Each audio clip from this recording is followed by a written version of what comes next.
Baik, yang pertama materi dan media penyuluhan perikanan. Sebelumnya saya perkenalkan diri dulu, nama saya Muhammad Patekai, saya penyuluh perikanan muda di BRPB ATPP Bogor, dan saat ini wilayah kerja saya di DKPP Kota Bogor. Nah, kemudian sebetulnya ini aja sih intinya yang akan saya sampaikan, seperti yang disinggung Pak Rosadi di awal, bahwa penyuluhan itu sebetulnya adalah proses komunikasi. Komunikator di sini sebetulnya itu adalah penyuluhnya, kemudian ada pesan, makanya saya kasih garis merah ini, penyampaian pesan inilah sebetulnya yang di penyuluhan kita kenal dengan nama materi penyuluhan. Kemudian di proses penyuluhan juga ada yang namanya media, channel, kadang-kadang orang sebut, sehingga inilah yang nantinya akan kita bahas. Dua dari 5 unsur proses komunikasi. Ada materi atau pesan yang akan disampaikan, kemudian ada alat yang dipakai untuk menyampaikan pesan yang sering kita sebut dengan media. Kemudian sebetulnya apa sih media materi penyuluhan itu? Yang pertama kita bahas materi. Materi penyuluhan adalah bahan penyuluhan yang akan disampaikan oleh para penyuluh perikanan kepada pelaku utama dan pelaku usaha dalam berbagai bentuk atau pokok bahasan. Misalnya ada yang meliputi informasi, kemudian ada teknologi, ada rekayasa sosial tentang manajemen, ekonomi, hukum, dan kelestarian dan lingkungan.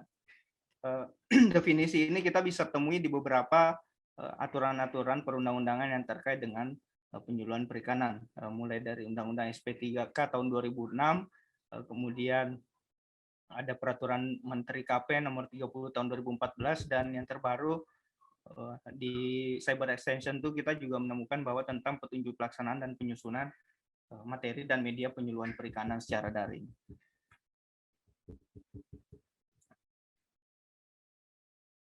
Nah, media atau materi penyuluhan perikanan yang saya sebutkan tadi, disebutkan juga dalam undang-undang bahwa materi penyuluhan itu bisa dalam hal ini dalam bentuk teknologi tertentu. Misalnya kalau sekarang yang lagi familiar ada biovlog, ada macam-macam lah teknologi yang disampaikan ke masyarakat. Nah, materi yang kita sampaikan itu dalam aturan perundang-undangan itu harus mendapatkan rekomendasi dari lembaga pemerintah. Jadi mau tidak mau sebetulnya secara aturan kita harus menyampaikan materi-materi yang sudah dikeluarkan oleh KKP atau yang telah direkomendasikan dari KKP, baik itu hasil riset ataupun hasil rekayasa teknologi di balai-balai budidaya, kecuali teknologi yang bersumber dari pengetahuan tradisional. Kalau dalam hal ini kita mungkin sering menyebutnya sebagai kearifan lokal. Kemudian sebetulnya prinsip materi itu yang harus kita pegang dalam menentukan materi penyuluhan itu ada beberapa hal. Yang pertama, materi itu harus sudah terbukti kebenarannya, baik melalui uji analisis oleh ahli ataupun peneliti. Kemudian untuk teknologi tentu seperti saya bilang tadi, bahwa harus mendapatkan rekomendasi dari lembaga pemerintah. Misalnya ada inovasi-inovasi baru hasil penelitian, ya mau tidak mau harus direkomendasikan dulu sebelum kita sampaikan ke masyarakat. Kemudian yang ketiga adalah materi ini harus mempunyai manfaat besar bagi pelaku usaha dan pelaku utama perikanan. Dan yang keempat, materi ini juga harus disusun secara sistematis dan sederhana. Jadi ini juga ada kaitannya dengan media penyusunan media penyuluhan perikanan. Kemudian yang kelima, bisa diaplikasikan atau bersifat praktis supaya dapat diterapkan oleh pembudidaya ikan. Kemudian berikutnya bersifat praktis ini dalam artian mudah diterapkan oleh pembudidaya. Jangan sampai materi-materi yang kita sampaikan kepada pembudidaya itu bisa memberatkan pelaku utama maupun pelaku usaha perikanan. Kemudian yang berikutnya adalah merupakan teknologi yang dianjurkan disesuaikan dengan kondisi setempat, baik dan pembiayaan sarana prasarana perikanan yang tersedia. Misalnya jangan sampai ketika kita misalnya di Kota Bogor merekomendasikan beberapa informasi-informasi teknologi perikanan yang sifatnya lebih ke tangkap atau ke perikanan air payau, itu harus beberapa hal yang harus kita sesuaikan dengan kondisi pembiayaan dan sarana prasarana yang tersedia di lokasi atau wilayah binaan penyuluhan kita. Nah, oleh karena itu materi dan bahan penyuluhan yang akan kita sampaikan ke masyarakat ini harus sesuai dengan kebutuhan dan kepentingan sasaran pelaku utama perikanan. Jangan sampai mereka butuhnya sebetulnya tentang budidaya ikan koi, tapi kita ngasihnya tentang cupang. Jadi mau tidak mau dalam penyusunan materi penyuluhan itu, kalau tadi Pak Rosadi membahasakannya harus disesuaikan dengan mulai dari perencanaannya, kita mulai nyusun perencanaan itu berdasarkan apa yang ada di lapangan. Kemudian berikutnya adalah sesuai dengan kebijakan dan program pemerintah setempat. Jadi jangan sampai misalnya kita berlainan pemerintah programnya untuk peningkatan produksi, kita hanya ngasihnya budik damber misalnya, kan mungkin tidak akan memberikan dampak yang signifikan bagi kegiatan usaha peningkatan produksi di wilayah tersebut. Nah, ini unsur-unsur apa saja yang harus ada di dalam materi penyuluhan perikanan. Yang pertama harus berkaitan dengan pengembangan sumber daya manusia, kelautan dan perikanan. Kemudian ada kaitannya dengan peningkatan modal sosial budaya, berkaitan dengan ilmu pengetahuan dan teknologi, harus berupa informasi tentang ekonomi, manajemen, hukum, serta pelestarian lingkungan. Ini juga teman-teman bisa pelajari lebih lanjut di undang-undang yang ada maupun peraturan menteri yang apa saja yang menjadi pertimbangan kita dalam menentukan materi penyuluhan yang akan kita sampaikan. Yang pertama itu adalah keadaan wilayah sasaran. Kita harus tahu misalnya jangan sampai seperti yang saya bilang tadi, bahwa jangan sampai kita mau memberikan materi yang misalnya butuh lahan yang besar, sementara wilayah sasaran jangan sampai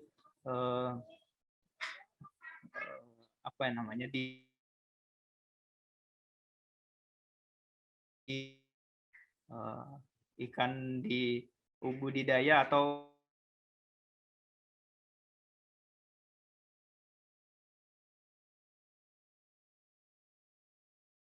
seperti ini. Di daerah saya di Bone, orang-orang itu tidak suka dengan ikan lele misalnya.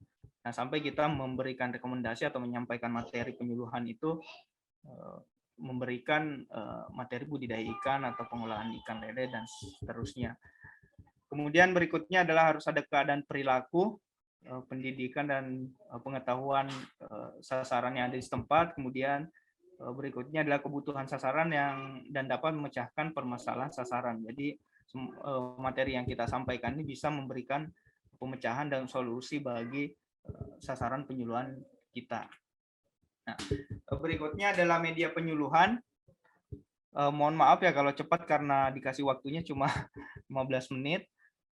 Media penyuluhan perikanan ini seperti yang saya bilang tadi, bahwa media penyuluhan perikanan ini sebetulnya kalau dari bahasa ini berasal dari bahasa Latin yang bentuk jamak dari medium, yang berarti media ini adalah perantara atau pengantar. Kalau dalam proses komunikasi tadi ini adalah channel atau yang membawa pesan. Pesan tadi ada materi, media ini adalah sebagai perantaranya atau pengantarnya. Dalam penyuluhan kita mengenal atau mendefinisikan media penyuluhan sebagai segala bentuk benda, sesuatu yang berisi pesan atau informasi yang dapat membantu kegiatan penyuluhan perikanan. Jadi ada bendanya, kemudian ada materi yang dibawa, itu adalah media penyuluhan perikanan. Kegunaannya apa? Yang pertama sebagai alat bantu penyuluhan perikanan yang dapat dilihat, kemudian ada juga yang dapat didengar, dirasa, diraba, dicium dengan maksud untuk memperlancar komunikasi. Kemudian berikutnya adalah untuk mengefektifkan komunikasi antara sumber informasi dan penerima informasi. Dalam artian seperti ini, mungkin ketika misalnya kita berbicara dengan pembudidaya atau sasaran penyuluhan kita, saya pikir teman-teman juga sudah merasakan mungkin lebih enaknya atau lebih lebih gampang diterima ketika kita misalnya menampilkan bentuk-bentuk atau gambar-gambar, video dan lain sebagainya. Kemudian kenapa media penyuluhan ini penting? Karena peningkatan pengetahuan, keterampilan dan sikap atau yang sering kita kenal dengan perilaku ini merupakan sesuatu yang harus kita capai dalam penyuluhan ini. Jadi peningkatan pengetahuan dan keterampilan ini adalah hasil akhir yang kita harapkan. Sehingga dengan penggunaan media penyuluhan perikanan ini kita bisa menentukan seberapa efektif penyuluhan perikanan itu dalam meningkatkan pengetahuan, keterampilan dan sikap, dalam hal ini perilaku sasaran penyuluhan kita.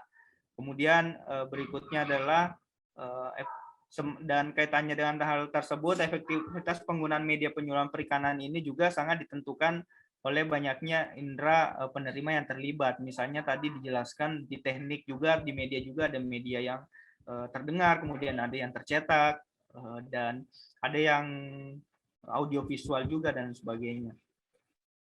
Nah, kemudian manfaat media penyuluhan perikanan ini apa sih sebetulnya?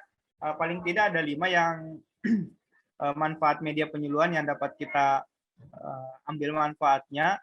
Yang pertama, untuk menghindari salah tafsir, salah pengertian di kegiatan penyuluhan perikanan. Jangan sampai misalnya kita maksudnya ikan dewa, kemudian mereka mendefinisikannya sebagai ikan mas dan lain sebagainya. Kemudian bisa membangkitkan keinginan, minat dari pelaku usaha atau pelaku utama perikanan yang jadi sasaran penyuluhan. Kemudian yang ketiga, sebagai pemberi informasi yang lebih jelas, lebih mudah ditangkap dan lebih mudah diingat. Kemudian yang keempat ini supaya sasaran penyuluhan kita menjadi fokus, jadi membantu mereka memfokuskan atau memusatkan perhatian, sehingga harapannya perhatian dan pengertian dan pemahaman informasi yang kita sampaikan itu bisa diterima dengan baik. Kemudian yang berikutnya adalah membantu keberhasilan penyuluh perikanan dalam menyampaikan materi penyuluhan perikanan kepada pelaku utama perikanan.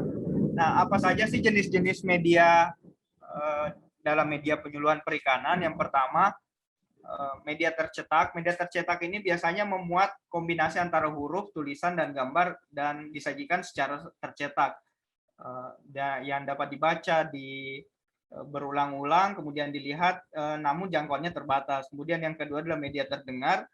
Media terdengar ini mengutamakan pesan-pesan yang hanya berisi suara atau audio saja, yang ini hanya dapat didengar, cuma jangkauannya memang lebih luas.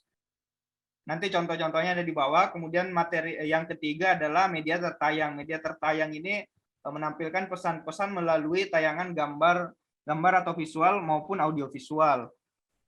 Hal ini juga kalau di penyuluhan, sepertinya audiovisual ini juga menjadi salah satu media yang paling populer dan yang paling efektif dalam kegiatan penyuluhan perikanan.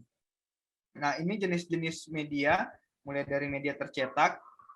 Yang pertama ada gambar, kemudian foto, selebaran atau flyer, ada brosur, poster, leaflet, booklet, folder, baliho, koran, tabloid, dan beberapa media-media yang sifatnya dicetak. Kemudian kalau media terdengar ini saya pikir terbatas. Yang tatap muka ini dalam peraturan Menteri tahun 2014 itu juga dikategorikan dalam media terdengar. Kemudian telepon, video call dan lain sebagainya, video call yang saat ini mungkin lewat Zoom dan lain sebagainya, iklan layanan masyarakat.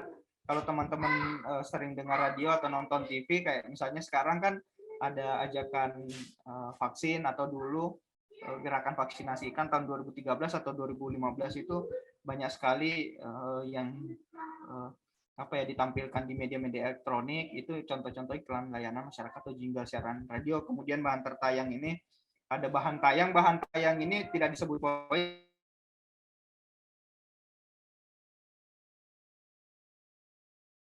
itu juga bisa disebut.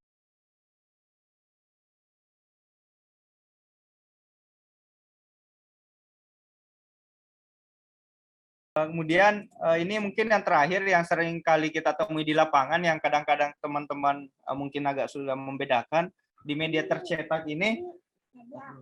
Di media tercetak ini ada leaflet, kemudian poster dan baliho. Apa sih yang membedakan? Kalau di Permenpan itu jelas atau di teknis itu jelas bahwa leaflet itu hanya berukuran satu lembar A4 semacam flyer, namun kalau poster itu bisa berbentuk bulat, panjang, persegi dan sebagainya. Ukurannya itu minimal 29,7 kali 42 cm dan bisa dilihat dengan jelas dalam jarak 5 meter. Kemudian baliho itu adalah seperti ini, mirip poster, cuma ukurannya minimal 2 kali 3 dan bisa dilihat pada jarak 10 meter. Nah, ini juga yang sering kita temui di lapangan bahwa teman-teman banyak yang sering agak keliru membedakan mana leaflet, folder, kemudian brosur. Nah, leaflet itu yang tadi berupa selembaran, ini sebetulnya leaflet ini bisa 1 halaman, bisa 2 halaman, ukurannya A4 kuarto atau legal yang semacam itu APS dan berupa selembaran. Nah, kemudian kalau folder itu namanya juga fold ya. Jadi folder itu yang media penyuluhan yang dilipat-lipat. Sebetulnya bisa dilipat 2 atau dilipat 3 dan sebetulnya untuk penyusunan media penyuluhan folder ini juga ada tekniknya. Jangan sampai misalnya kita salah menempatkan halaman depan, halaman belakang sehingga prinsip lipatannya itu nggak sesuai sehingga banyak teman-teman yang membuat mungkin di sini bagian belakang sini covernya tidak seperti ini karena sebetulnya folder itu bisa kita baca seperti ini, halaman depan kemudian kita buka halaman pertama 2, 3, 4, 5 dan kemudian kembali lagi. Nah, dan brosur itu definisi di Peraturan Menteri Permenpan itu brosur itu adalah ukuran kertasnya A5. Kalau tadi yang beredar kayaknya salah ketik, ukurannya A5 dan halamannya itu 5 sampai 48 halaman. Biasanya berisi satu topik materi penyuluhan perikanan. Contohnya seperti ini yang dikeluarkan PUSU tahun 2011 atau 2013 ini. Mirip buku lah. Brosur itu kalau buku kan kalau tidak salah 40 halaman ke atas ya. Kalau ini 5 sampai maksimal 48 halaman. Nah, ini mungkin informasi atau penerimaan materi penyuluhan ya oleh sasaran dengan menggunakan berbagai media. Jadi presentasi penerimaan informasi oleh masyarakat setelah 3 hari itu jika kita menggunakan media terdengar saja itu hanya sampai 10% penerimaannya. Kemudian kalau hanya media terlihat saja 20%, kemudian media mendengar dan melihat audiovisual mungkin sekitar 40%, namun ketika media penyuluhan yang kita gunakan mendengar, melihat, kemudian sambil mengerjakan dipadukan dengan teknik dan metode penyuluhan demonstrasi, misalnya itu bisa mencapai 70%. Kenapa media audiovisual yang paling efektif? Yang pertama, orang cenderung lebih berpikir visual, kemudian daya ingatnya akan lebih meningkat ketika mendengar suara dan sambil melihat. Kemudian yang keempat, mengurangi kesalahpahaman, dan yang kelima, lebih terorganisir visualisasi oleh sasaran yang menerima materi penyuluhan kita. Nah, ini salah satu contoh mungkin sekalian ini ya. Ini materi-materi penyuluhan berupa audiovisual, berupa film yang teman-teman buat di Bogor. Silakan kalau teman-teman ada yang berkontribusi dan kolaborasi dengan kita, itu ada Tenia, Mbak Ainun, sekarang Kang Dondi dan siapa lagi ya, Reza dan lain-lain sebagainya. Itu saja, terima kasih. Mohon maaf kalau ada kepanjangan dan terlalu cepat penyajiannya. Terima kasih. Assalamualaikum warahmatullahi wabarakatuh.